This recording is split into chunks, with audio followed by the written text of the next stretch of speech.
Well, big bank earnings kick off tomorrow morning. Get reports from Citi, JP Morgan, and Wells Fargo, and more coming throughout the week. Want to give you a closer look at those expectations for the sector with Bloomberg's Sarah Ponczek. Sarah?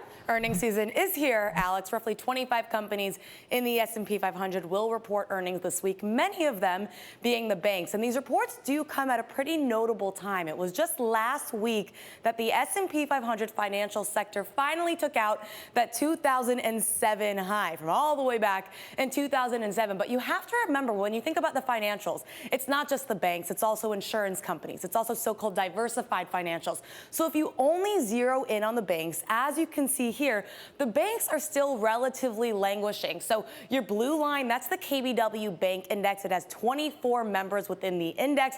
Your yellow line, that's the S&P 500 Bank Industry Group, down, as you can see, roughly 6%. The yellow line, your bank industry group, down about 9% altogether. So what's actually expected for the banks when we do start to get these reports? Well, one thing that is notable is the fact that banks are actually expected to decline less than the entire benchmark. As you can see, pretty close, but a decline of 1.6% versus 1.7%. Still, banks typically beat their marks, as do other companies. It wouldn't be unlikely, it wouldn't be that surprising if we end up getting a flat earnings quarter or even a slight increase for the banks at the end of the quarter. However, if you look at what's expected to come in 2020, the pace of recovery for the banks is not expected to be as strong as the entire benchmark. We're expected to see a second quarter of declines come Q1 of 2020. Then, as you can see, we really peak out at 10%, whereas the benchmark's expected to peak out at roughly 14%.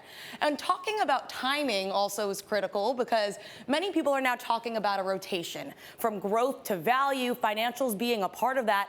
And in the fourth quarter, as you can see, as we did see bond yields start to increase just a bit, we did see the strongest quarter of outperformance for the KBW Bank Index versus the S&P 500 since all the way back here. Well, that was your 2016 presidential election. So we'll see how the reports do come out. We'll see if the banks do beat their marks. Also, if we start to see that financial outperformance start to pick up again, because so far this quarter, we haven't really seen it.